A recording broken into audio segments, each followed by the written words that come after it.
Atropelei a imagem da Virgem Maria. O que aconteceu segundos depois mudou tudo em minha vida. Se inscreva no canal para acompanhar outras vidas que foram libertadas pela fé. Meu nome é Pedro. E a lembrança daquele dia permanece gravada em cada canto da minha mente, como uma cicatriz impossível de apagar. Eu dirigi o carro em alta velocidade, sem freio, sem medo, sem dúvida alguma. A rua estava tomada pela multidão. Os fiéis caminhavam em procissão carregando a imagem da Virgem Maria. Eu mirei nela. Era como se quisesse atravessar, com a força do motor e da minha raiva, o coração de todos aqueles que acreditavam. O impacto foi violento. O som seco da madeira e do gesso da imagem se quebrando contra o para-brisa se misturou com os gritos de horror. Eu vi pedaços do manto azul voarem pelo ar, enquanto pessoas corriam desesperadas para todos os lados. Um senhor se jogou sobre uma criança para protegê-la. Mulheres gritavam "Meu Deus", enquanto caíam de joelhos no chão. Mas eu não parei. Eu queria aquele momento. Eu queria que ficasse claro que eu podia pisotear a fé deles. Enquanto meu corpo tremia de adrenalina, um pensamento duro e frio me atravessava. Se existe um Deus, que ele faça alguma coisa agora. Mas nada aconteceu de imediato. O carro continuou, arrastando pedaços da procissão e da imagem. Por dentro, uma mistura de ódio e desespero me corroía. Foram segundos, mas me pareceram eternidade. Eu só voltei a me dar conta da realidade quando ouvi o metal se dobrando. O carro perdeu a direção, bateu lateralmente, rodou e capotou. 3 giros no ar. Senti meus ossos quebrarem, o ferro me esmagando, e vi o sangue escorrer pelo meu peito. Eu fiquei preso, sem conseguir mover os braços, preso entre as ferragens que pressionavam meu tórax. Naquele instante, pela primeira vez em 15 anos, eu murmurei palavras que nunca pensei que diria de novo. Se existe alguém maior do que eu, se existe, me ouça. Se a minha filha tem alguma chance ainda, tira-me daqui. A oração saiu da minha boca antes mesmo que eu decidisse pronunciá-la, quase como se fosse o grito de um coração que já não tinha mais a quem recorrer. Eu senti as minhas forças me abandonando, e junto delas, o orgulho que me sustentava há tanto tempo. O mundo foi ficando escuro, tudo se apagando. 15 anos da minha vida foram gastos dentro de uma casa que se tornou o epicentro de algo sombrio. Eu ensinava rituais, liderava um grupo que chegou a ter 30 pessoas, gente que acreditava que estávamos invertendo símbolos cristãos. Para nós, era um ato de rebeldia, de superioridade. Eu dizia, eles se ajoelham porque são fracos. Nós ficamos de pé porque somos fortes. Minha irmã, Priscila, estava lá desde o início. Eu a convenci, arrastei-a comigo, e ela se tornou minha maior discípula. Às vezes eu me pergunto se não a machuquei mais do que a mim mesmo. Porque, por mais que mandasse nela, no fundo eu era escravo do meu próprio ódio. Nossas reuniões eram cheias de símbolos invertidos, de cantos carregados de ironia. Tudo construído em cima de uma única base: desprezo. O que nos unia era o desejo de negar aquilo que os outros afirmavam. Se havia procissão na rua, nós víamos como provocação. Se tocava sino na igreja, era como se fosse um insulto.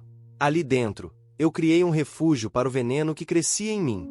Mas ninguém consegue viver só de veneno para sempre, mesmo que não perceba de imediato. O tempo foi correndo, e, enquanto a minha vida espiritual se deteriorava, o meu lar verdadeiro começou a se despedaçar. Minha esposa da época, Carla, não suportava mais viver com a sombra das minhas práticas. Ela me dizia: "Você não percebe que está cavando a destruição da gente? Você não vê que esse caminho não leva a nada?" Eu ria. Dizia que ela era fraca, que precisava acordar. Até que um dia ela se foi, levando junto a nossa filha ainda pequena. Eu continuei no meu trono de cimento e escuridão, sustentando minha imagem de líder. Mas a cada noite, quando todos iam embora e eu ficava sozinho, ouvia dentro de mim um silêncio que eu não podia encarar. Era como se algo me lembrasse, incansavelmente, que eu estava me enganando. Eu acreditava estar no controle, mas a vida estava prestes a me provar o contrário de uma forma brutal. 3 meses antes do atropelamento, a notícia caiu como um punho cerrado no meio do meu peito. Beatriz, minha filha de apenas 8 anos, foi diagnosticada com leucemia aguda. Eu posso dizer que já tinha enfrentado brigas, perdas, noites inteiras preparando rituais que exigiam a minha energia. Mas nada, absolutamente nada, é comparável a sentar numa cadeira de hospital e ouvir um médico dizendo que o sangue da sua menina está doente, e que ela talvez tenha apenas poucas semanas de vida. Carla, minha ex-esposa, me olhou com os olhos cheios de lágrimas e disse: "Está vendo? É culpa sua. Você trouxe isso para dentro de casa. Você virou as costas para Deus e agora o castigo veio para nós." Naquele momento, eu não tinha forças para responder. Talvez pelo cansaço, talvez pelo choque, talvez porque uma parte de mim sabia que, de alguma maneira, havia verdade na acusação dela. Beatriz foi definhando.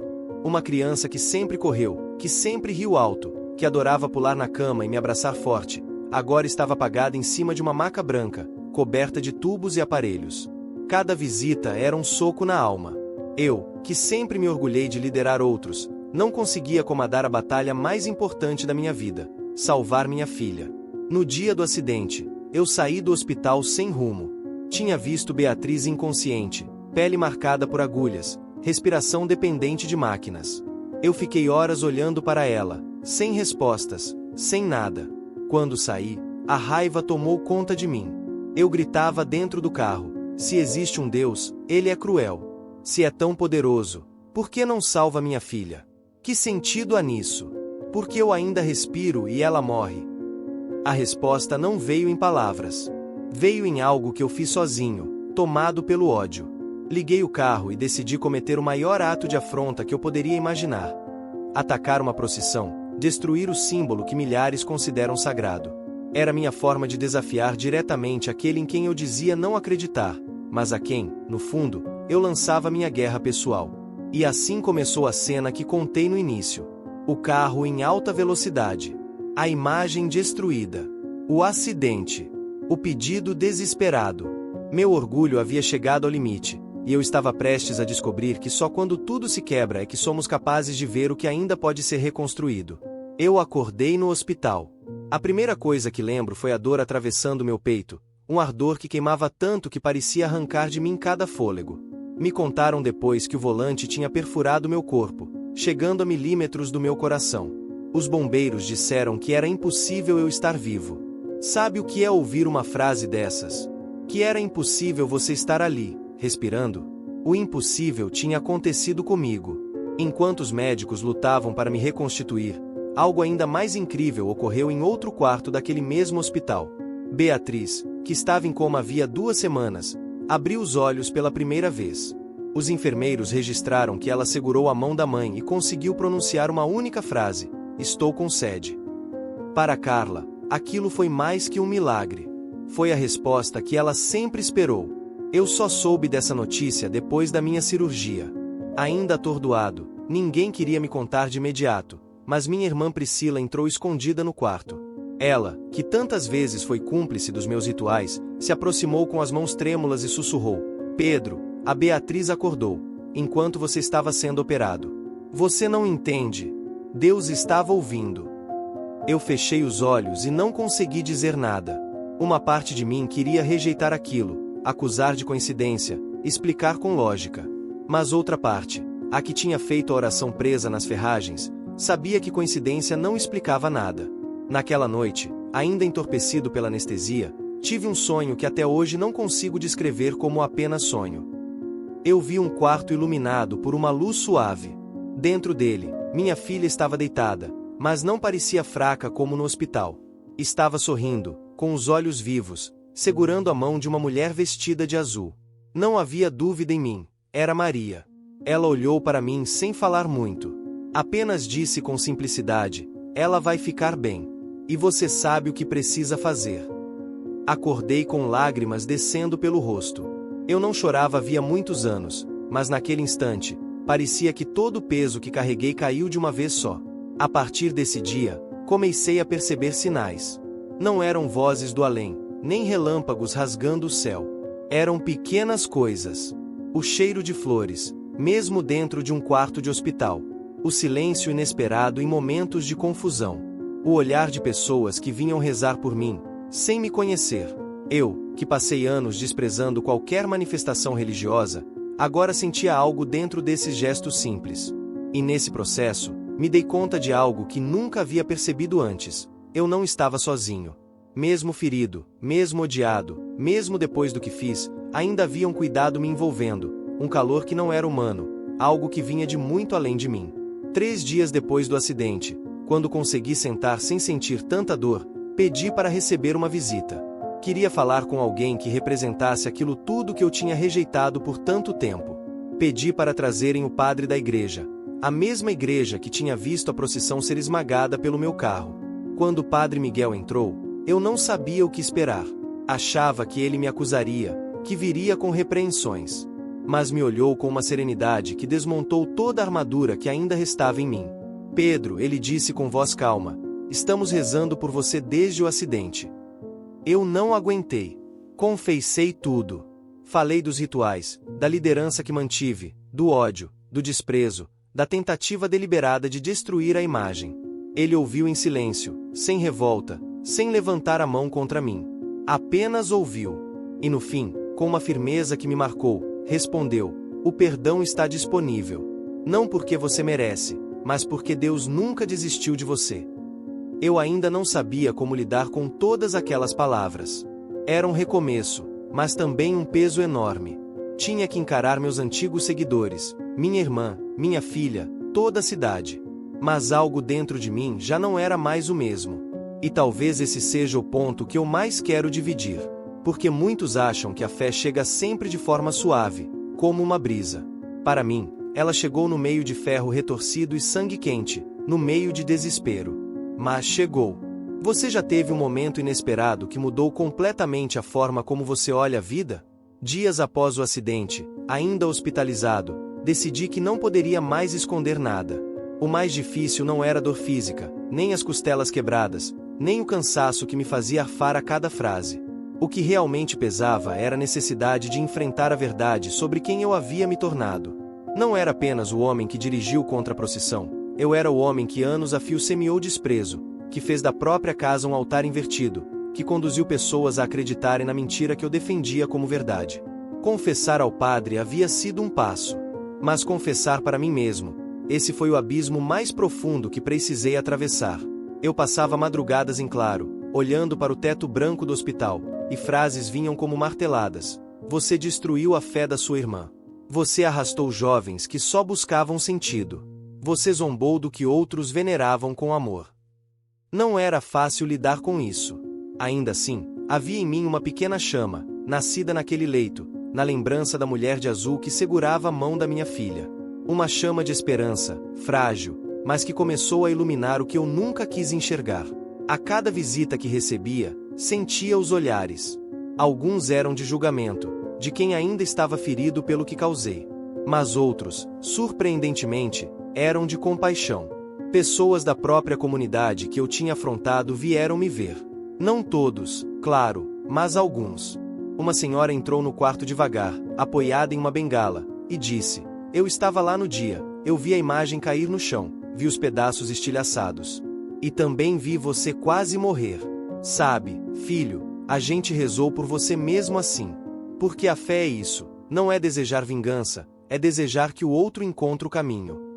Essas palavras atravessaram minha pele como fogo. Eu não estava preparado para ser alvo de misericórdia, porque passei anos acreditando apenas em rancor. Eu estava habituado ao ciclo da violência. Se alguém ataca, contra-atacamos. Se alguém zombas, zombamos mais forte ainda. Mas ali, diante daquela mulher simples, com voz frágil mas cheia de firmeza, percebi que aquilo que eu mais negava era exatamente o que me salvava. Enquanto isso, Beatriz melhorava. Cada exame que os médicos faziam mostrava surpresa. Aos poucos, a leucemia recuava. Os hematologistas balançavam a cabeça. Não é normal. Não podemos explicar por que as taxas estão voltando ao normal. E eu, deitado, com o corpo costurado, me lembrava da frase ouvida no sonho: ela vai ficar bem. Como duvidar? Sim, ainda havia medo, porque a doença era séria demais para se confiar cegamente em previsões.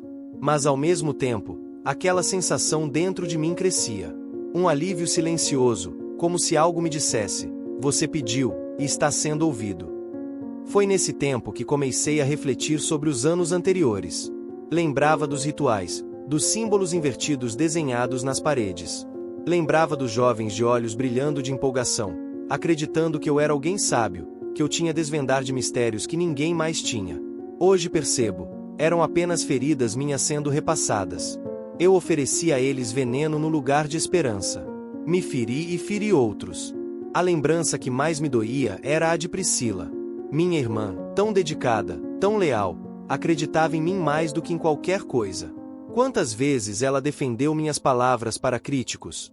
Quantas vezes ela ajoelhou comigo em rituais que hoje me parecem caricaturas cruéis da fé alheia? Eu tinha arrastado não apenas um grupo, mas minha própria família para o abismo.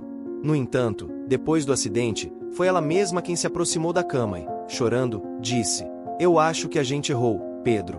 Deus está te dando uma chance, não vê?" O mais estranho é que as lágrimas dela não carregavam desespero, mas uma faísca de esperança. Como se aquele sofrimento tivesse acendido nela a mesma chama que agora ardia em mim. Uma noite, no hospital, ouvi o som distante de um grupo rezando o terço pelo corredor. Era baixo, ritmado. Enquanto eles passavam, levando aquele murmúrio constante, me veio uma lembrança. Nos rituais, ríamos desses momentos, imitávamos o compasso do terço de forma debochada. Agora, ali deitado, aquele ritmo me embalava, trazia paz. Peguei o que me restava de forças e perguntei a uma enfermeira: "Você pode trazer um terço para mim?" Ela me olhou surpresa, talvez até duvidando se tinha escutado direito. Mas trouxe, alguns minutos depois. Na minha mão, aquelas pequenas contas não tinham efeito mágico nem serviam como amuleto. Para mim, eram apenas um convite. Eu não sabia rezar direito. Apenas repetia palavras com dificuldade. Porém, cada palavra vinha carregada de um desejo sincero: "Ajuda-me, Senhor, ajuda minha filha." Foi assim que percebi que meu orgulho começava a desmoronar. Porque, finalmente, eu já não queria ter o controle. Eu só queria aprender a confiar. E percebi também que, para confiar de verdade, teria de continuar a me expor, confessar ainda mais, pedir perdão não apenas a um padre no hospital, mas às pessoas que eu tinha ferido e enganado durante tantos anos. Essa decisão não aconteceu de uma vez só. Foi lenta, dolorosa, como se cada passo arrancasse um pedaço da minha antiga identidade. Mas cada passo me deixava mais leve. E, dentro de mim, aquele silêncio que sempre me acusava agora começava a ser preenchido por algo novo. Será que, talvez, toda a minha vida eu estive apenas tentando calar um silêncio que não era vazio, mas um chamado? No hospital, ninguém falava isso abertamente, mas era evidente. Eu era aquele que tentou destruir Nossa Senhora em plena rua. Meu nome estava em jornais, em rádios locais. As pessoas comentavam de canto. Mas, paradoxalmente, quando alguns apareciam no meu quarto, traziam flores, palavras de consolo, até abraços frágeis, mas sinceros. Eu não entendia a lógica disso. Depois percebi, não era sobre lógica, era sobre graça. E a graça é justamente isso, a surpresa de receber um bem imerecido. No meio desse processo, comecei a me perguntar: e meus seguidores? Muitos deles ainda estavam lá fora. O grupo poderia estar desfeito ou não, eu não sabia. Mas eu os tinha influenciado profundamente. Seria possível que eles também tivessem alguma chance? Haveria como estender o que eu estava recebendo até eles? Essa pergunta começou a incomodar mais a cada dia. Porque eu não queria ser apenas alguém que sobreviveu. Eu queria que minha sobrevivência tivesse sentido. E talvez ali tenha sido o início da missão que hoje me move até aqui. Receber alta foi como sair de um casulo. O sol parecia forte demais depois de tantas semanas dentro do hospital. O vento no rosto parecia novo, quase assustador. Mas nada foi tão difícil quanto o reencontro com a comunidade. Eu sabia que precisaria voltar àquele lugar. A mesma rua onde o acidente tinha acontecido. A mesma igreja que eu tentei ferir. Meu coração disparava só de pensar. Que iriam dizer? Como olhariam para mim? Foi Padre Miguel quem rompeu meu medo. Ele me disse: "Pedro, você não precisa esperar estar perfeito para se apresentar diante das pessoas. Você precisa apenas estar sincero." Com a coragem frágil que tinha, aceitei o convite para ir a uma missa. Não era uma data especial, nem havia uma multidão enorme, mas o suficiente para me deixar apertado. Quando cheguei, notei os olhares. Alguns olhares carregavam mágoa, outros perplexidade, outros compaixão. Eu me sentei no fundo, encolhido, tentando desaparecer. Durante a homilia, o padre falou sobre a parábola do filho pródigo. Não citou meu nome em momento algum, mas parecia que cada frase era dirigida a mim. Falava de um retorno inesperado, de um pai que abraçava sem pedir explicações, de um filho que acreditava estar perdido e que reencontrava lugar na casa. Eu sentia cada palavra martelar dentro de mim: ainda há lugar para você. Naquele momento, comecei a chorar baixinho. O mesmo homem que outrora zombava de qualquer pregação agora soluçava no banco, sem vergonha. Meus ombros tremiam, e pela primeira vez em muito tempo, chorei por gratidão. Após a missa, decidi não fugir. Fiquei. Algumas pessoas vieram me abraçar. Uma senhora que eu tinha reconhecido da procissão olhou nos meus olhos e disse: "Você errou, sim. Mas Deus não erra quando decide salvar alguém." Eu senti como se estivesse encostando no próprio mistério da misericórdia. Os passos seguintes não foram fáceis. Fui até minha irmã Priscila e abracei-a. Nossos olhos se cruzaram, cheios de uma compreensão que dispensava palavras. Nós sabíamos que precisávamos reconstruir do zero. E foi assim, juntos, começamos a visitar aqueles que um dia participaram dos rituais conosco. Alguns estavam distantes, já tinham se afastado naturalmente ao longo do tempo. Outros ainda estavam enredados naquilo tudo. Para muitos, eu era motivo de deboche agora. O líder caiu de joelhos. Que piada! Riram numa ocasião. Mas alguns choraram quando ouviram. Alguns disseram que esperavam um sinal para mudar, e meu acidente havia sido isso. Não posso dizer que todos se converteram, que tudo foi fácil. Não. Muitos seguiram seus caminhos. Mas uma coisa é certa: já não era eu quem os conduzia para a escuridão. Eu me tornava agora alguém que, mesmo ferido, apontava para uma possibilidade de luz. E nesse tempo, Beatriz ia se fortalecendo. Cada reconsulta era um espanto. Cada resultado mostrava saúde voltando. Ela começou a brincar no quintal, a pedir comida, a rir alto outra vez. Hoje, lembrando, posso dizer sem medo, vi o impossível acontecendo diante dos meus olhos. Carla, minha ex-esposa, também se aproximou.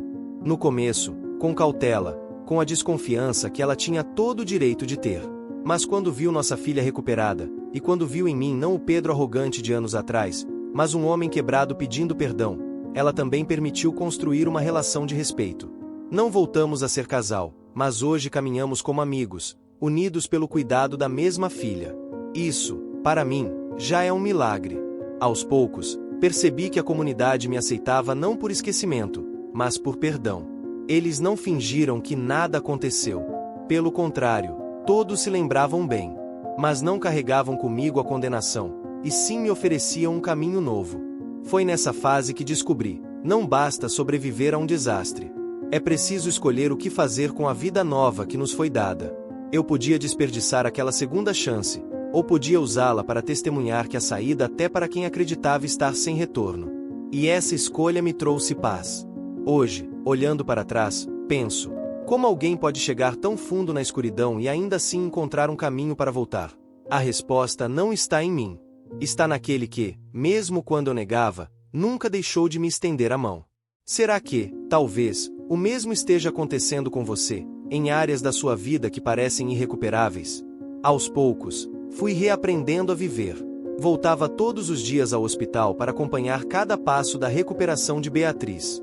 Havia uma calmaria nova dentro daqueles corredores, algo diferente do que eu sempre senti nos hospitais, que para mim eram lugares de medo, cheiro de desinfetante, barulho de passos apressados e máquinas apitando. Mas agora, mesmo com a tensão de cada exame, o ambiente parecia aquecido. Percebia sinais que antes jamais teria notado. Beatriz dizia, sorrindo, que sonhava todas as noites com jardins floridos. Certa tarde, uma enfermeira comentou: "É curioso, sempre que entro no quarto de vocês, sinto um perfume tão leve de flores." Já notou? E eu, que ri por anos desses relatos de cheiro de santidade, me vi sorrindo com discreta gratidão. Não era escândalo, nem espetáculo. Era sutileza. Às vezes, nos momentos mais tensos, um silêncio repousava entre nós, diferente daquele silêncio acusador do passado. Era um silêncio que embalava, que aliviava. Numa das visitas, Carla me olhou de repente e disse: "Você está diferente, Pedro.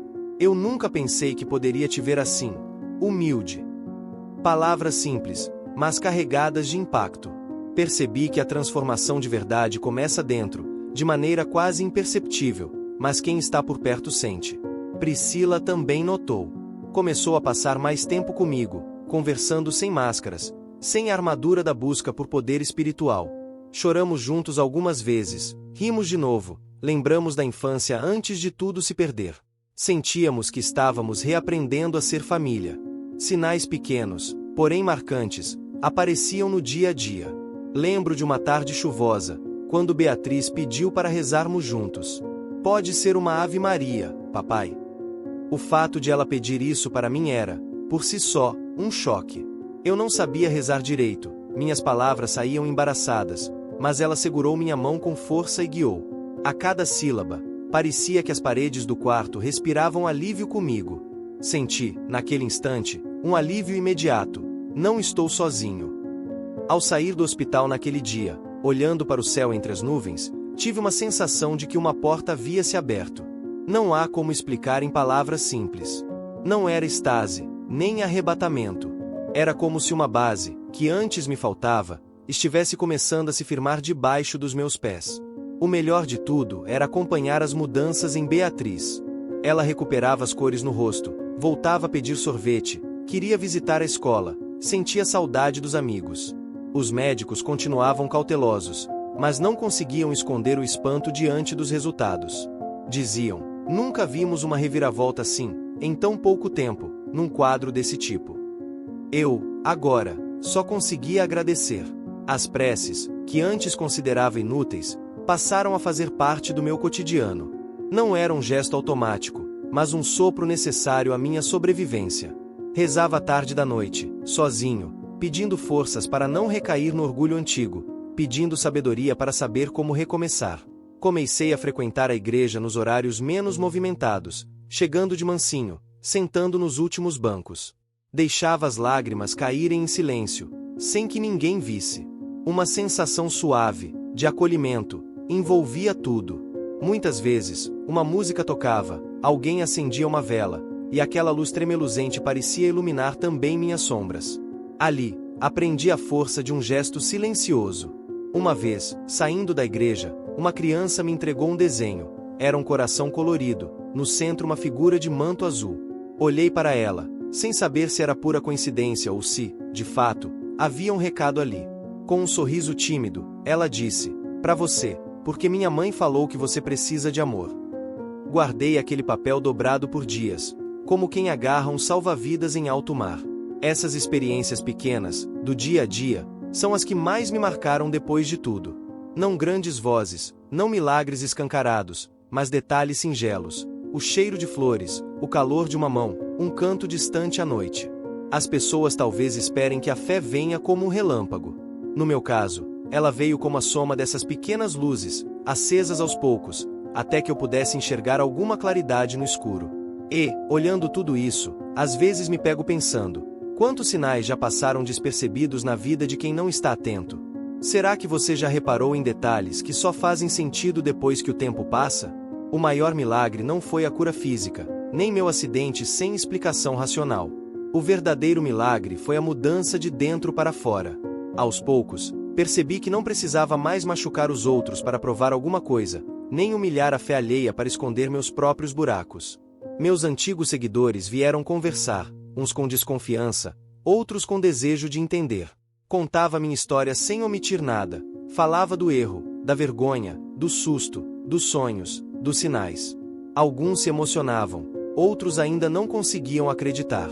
Dizia para todos, o passado não desaparece, mas se a gente quiser, ele pode ser alicerce para outra vida. Hoje, meu caminho continua sendo de busca, de reconstrução diária. Não existem soluções mágicas, e as tentações antigas ainda sussurram de vez em quando. Mas, a cada escolha, percebo que sou livre para seguir outro rumo. E essa liberdade é o que me mantém em pé. Entre todos os reencontros, nenhum foi tão profundo quanto o que vivi com minha irmã Priscila. É impossível colocar em palavras toda a culpa que eu carregava por tê-la arrastado comigo para o poço da arrogância e do ódio religioso. Priscila tinha sido, durante anos, minha maior apoiadora. Ela buscava sentido, buscava pertencer a algum lugar, e eu oferecia a ela um refúgio construído sobre a negação do outro. Nossas conversas sempre giravam em torno da crítica, da superioridade, da ideia de sabermos mais que os outros. Eu me sentia fortalecido, ela se sentia aceita. Mas era uma aceitação baseada no erro.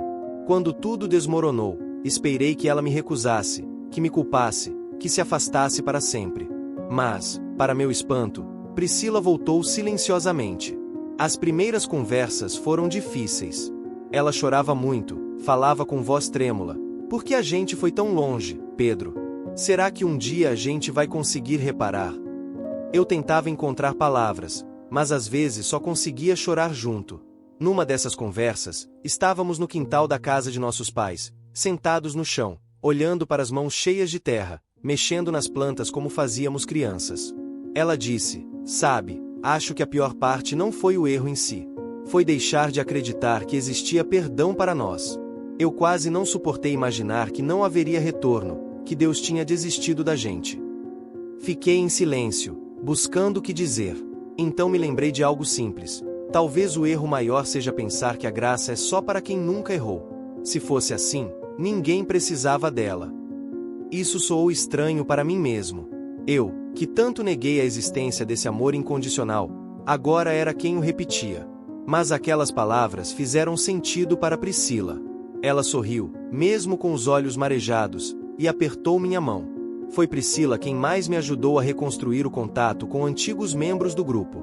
Ela conhecia histórias que eu não lembrava, sabia onde estavam, quem ainda sofria com as marcas deixadas por tudo aquilo.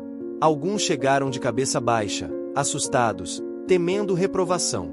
Acolhemos todos, sem distinção, oferecendo apenas escuta, café quente, partilha. Nesse círculo de pequenas reconciliações, encontrei uma força inesperada. O que parecia impossível foi acontecendo pouco a pouco.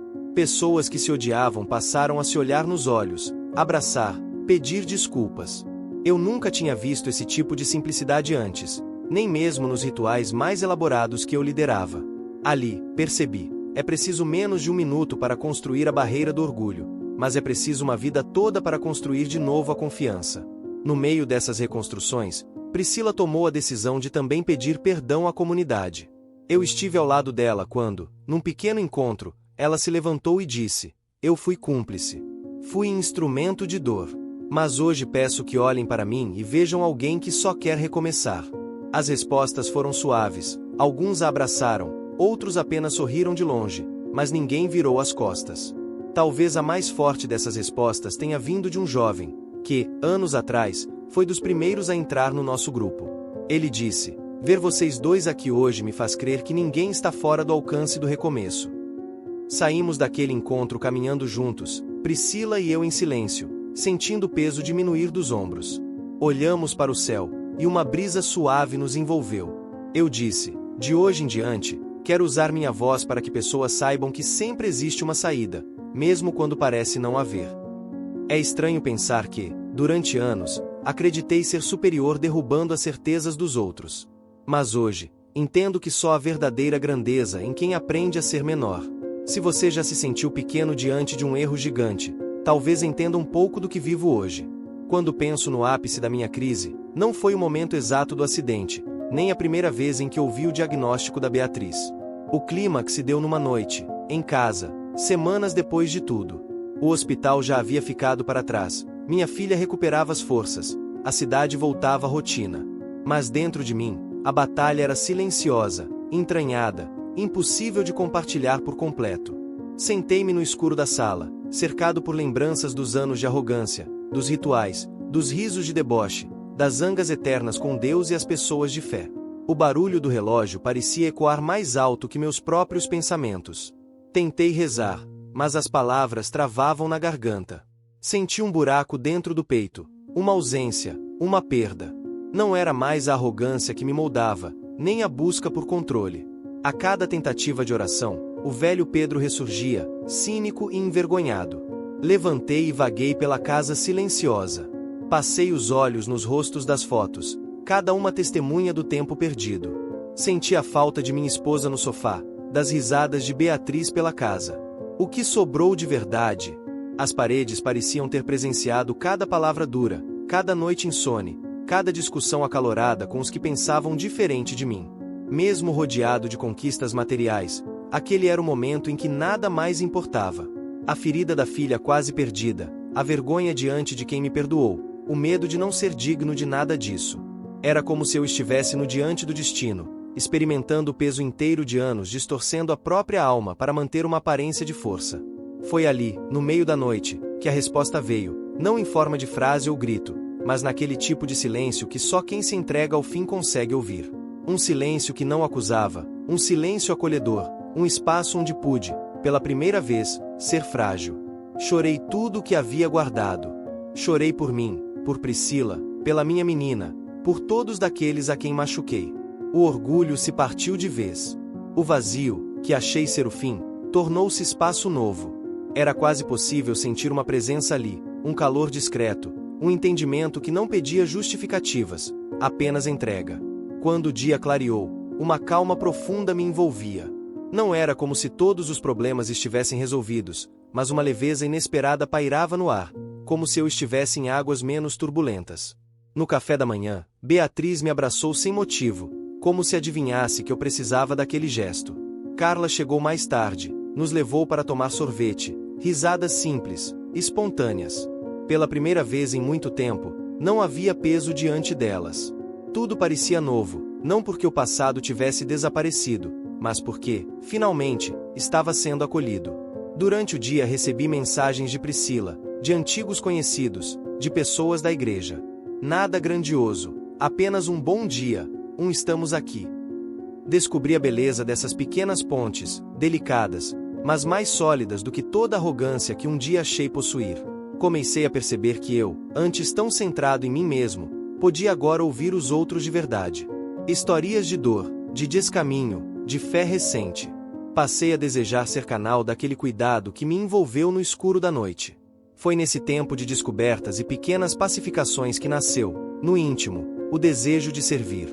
Visitei abrigos, fui voluntário em distribuições de alimentos, conversei em rodas de jovens com dúvidas sobre fé, sobre sentido, sobre porquês. Cada conversa, um pedaço devolvido do que um dia roubei deles, esperança. O impacto não foi imediato. Muitos se aproximavam cheios de reservas, outros me olhavam como se ainda esperassem um Pedro antigo surgir. Mas fui aprendendo a responder com paciência, a ter misericórdia por aqueles que tinham dúvida. Afinal, eu próprio era resultado da misericórdia de outros. Comecei a anotar minhas conversas, pensamentos e sonhos. O desejo de narrar minha história não surgiu por vaidade, mas por gratidão. Se cada frase pudesse, de alguma maneira, ser semente de uma nova reconciliação para alguém, então tudo já teria valido a pena. Hoje, pergunto, qual foi o momento mais inesperado em que você sentiu paz? Assim, as noites escuras foram dando lugar a dias mais claros. Não era felicidade permanente. Havia recaídas, temores, cobranças do passado. Mas havia também aquele silêncio acolhedor, como um pacto secreto. Toda noite escura traz consigo a promessa do amanhecer. Com o tempo, meu processo de reconciliação deixou de ser apenas íntimo e passou a ser público. Padre Miguel me convidou para contar a trajetória na comunidade, não com o intuito de me expor, mas de abrir espaço para que feridas pudessem ser aliviadas pela verdade e pelo perdão. O dia chegou. Entrei na igreja de cabeça baixa, sentindo o suor frio escorrer pelas costas. As pessoas lotaram os bancos. Rostos conhecidos e desconhecidos me observavam, alguns em expectativa, outros ainda relutantes. Tentei respirar, lembrar dos sinais, do abraço da minha filha, da confiança recém-construída com minha irmã. Peguei o microfone, sentei num banco para trazer humildade à minha voz. Minhas palavras foram diretas, sem rodeios. Durante anos, fiz do orgulho e do desprezo meu altar. Feri pessoas, zombando do que lhes era mais caro. Ensinei o erro, perdi o sentido, perdi minha família, quase perdi minha filha e minha vida. Mas, diante da morte, em silêncio, supliquei por alguém maior. Encontrei compaixão onde menos esperava, e fui salvo por mãos que antes tanto desprezei. Estou aqui porque recebi perdão. Só me resta agora pedir perdão a cada um de vocês. Peço não como quem espera aplauso, mas como quem reconhece a própria miséria, e ainda assim, aceita que pode recomeçar. Por alguns segundos, pairou o silêncio. Depois, tímidas, algumas pessoas vieram ao altar. Surgiram abraços, lágrimas, promessas de oração. Fui acolhido, não como herói, mas como alguém que não é mais ameaça, apenas desejo de reparação. Depois desse dia, tornei-me parte regular das rodas de conversa paroquiais. Fui chamado a dar oficinas para outros que buscavam deixar caminhos de engano, ajudei grupos de apoio a ex-integrantes de seitas, fiz palestras onde nunca pensei que seria convidado. A missão era agora cuidar, levar esperança, ajudar a reconstruir. Carla e Beatriz voltaram a caminhar comigo, não como antes, mas de uma maneira nova, livre de rancores. Dividíamos refeições, estudávamos juntos, dávamos risada em domingos de sol.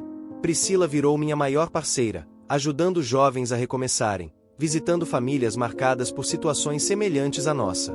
A cada relato ouvido, a cada história recebida, fortalecia em mim a certeza. A redenção não é uma palavra, mas um caminho diariamente refeito, costurado com humildade, verdade, pequenas escolhas. Meus antigos seguidores me perguntavam: você não acha tarde para mudar? Respondo sempre a verdade: nunca é tarde, enquanto ainda houver vida. O tempo não devolve o que foi perdido, mas pode consolar o que resta, pode acender esperança nova no pouco que se tem.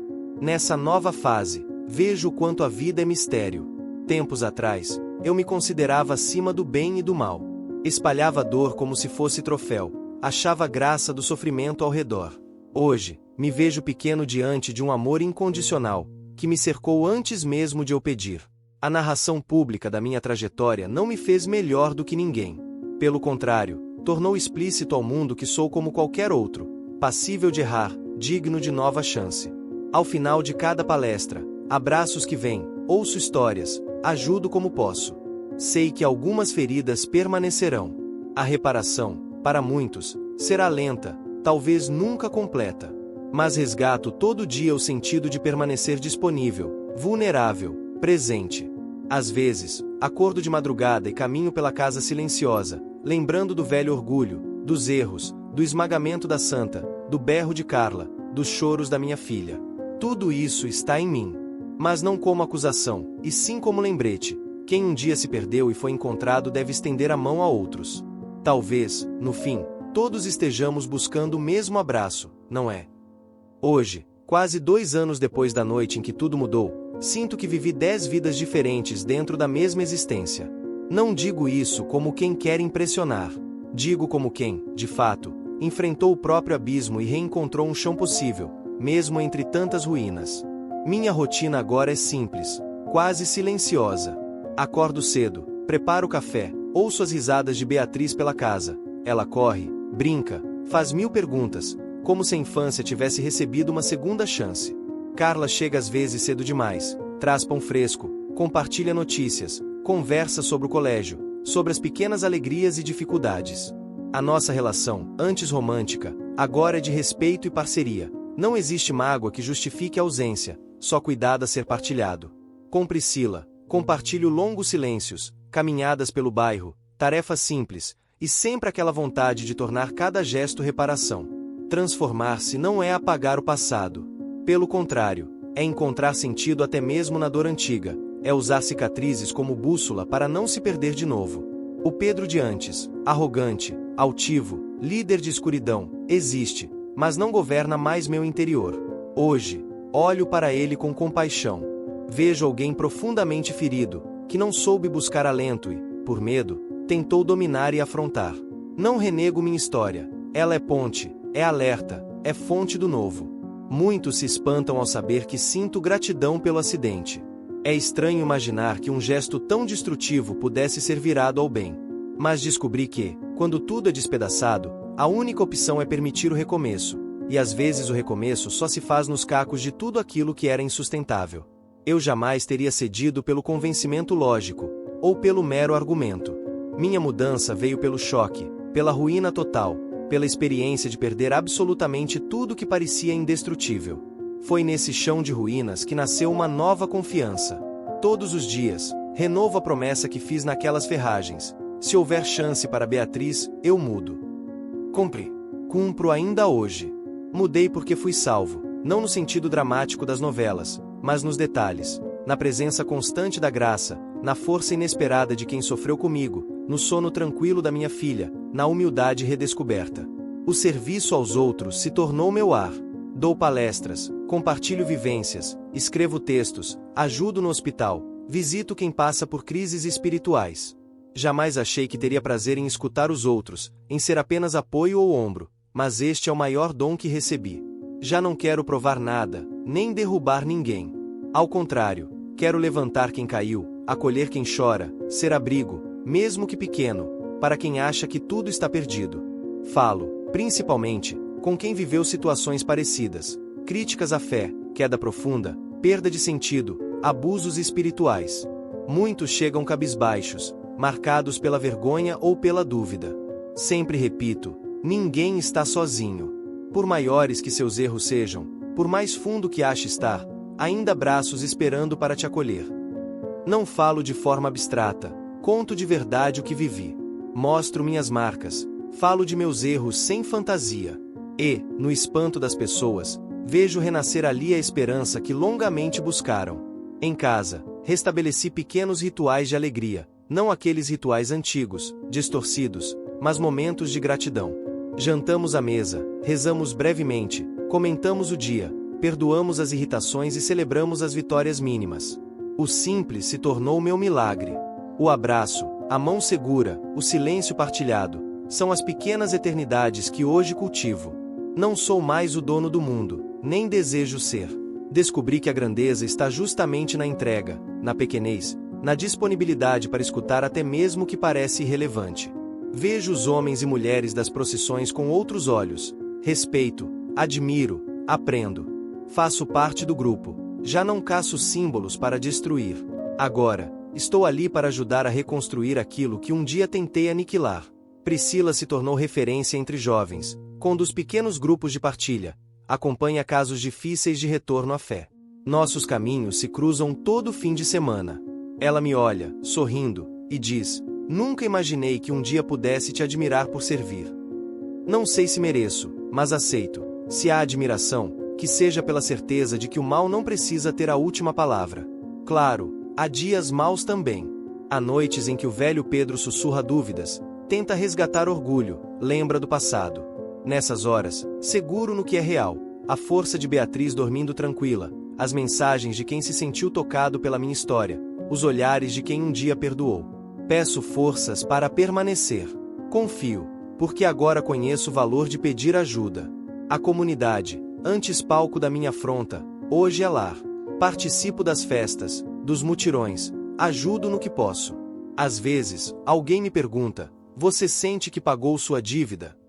Respondo com sinceridade: a dívida não se paga, apenas se transforma em missão diária pelo bem. Olho para trás e vejo o abraço que tanto busquei em rituais de negação, encontrei quando baixei totalmente as armas, e exausto, supliquei por amor. Termino pedindo que cada pessoa, ouvindo minha história, olhe para si com gentileza. Nenhum abismo é fundo demais para impedir o retorno. Nenhuma perda é completa demais para barrar o florescimento de alguma esperança.